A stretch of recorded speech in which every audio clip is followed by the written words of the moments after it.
మిత్రులకు నమస్కారం. నేను వీడియో చేసి 2 ఏళ్ళు అవుతుంది.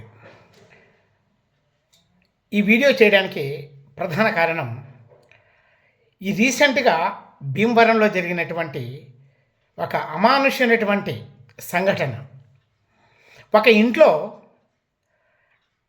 అమ్మ, 2 కుమారులు ఉండేవారు. అందులో పెద్దవాడికి మానసికంగా వైకల్యం ఉండేది. అనుమానించటం, ఇతరులను ఏదో తిట్టడం ఇది చేస్తూ ఉండేవాడు. అయితే విచిత్ర సంఘటన ఏం జరిగిందంటే,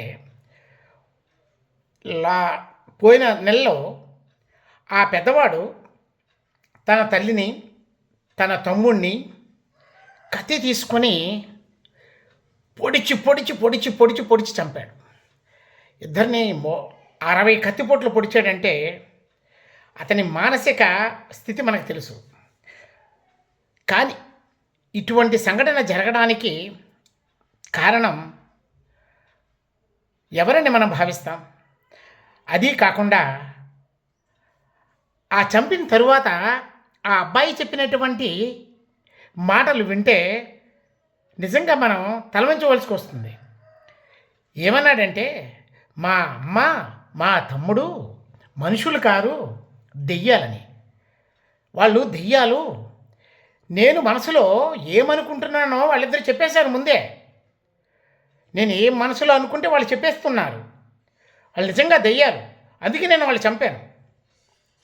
ఎంత అమానుష్యం అండి! తన తల్లి, తన తమ్ముడిని చంపేశాడు. అతను మానసిక వికలాంగుడని వాళ్ళ ఇంట్లో వాళ్ళకి తెలుసు, పక్కింటి వాళ్ళకి తెలుసు, ఆ వీధిలో అందరికీ తెలుసు.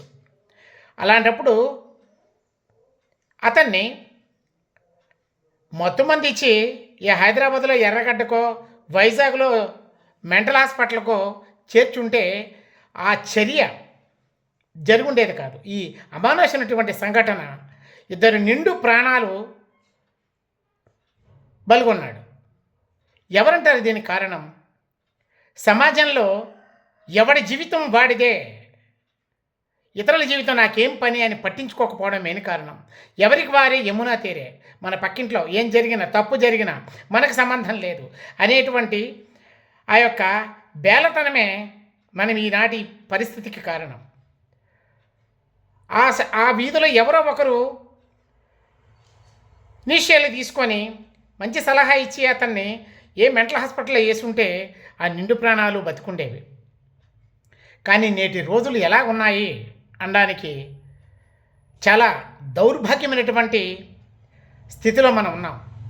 ఎలాగైనా సరే మంచి మార్పు కోరేవాళ్ళు ముందుకు వచ్చి సమాజంలో ఇటువంటి జరగకుండా చూస్తారని నేను కోరుకుంటున్నాను.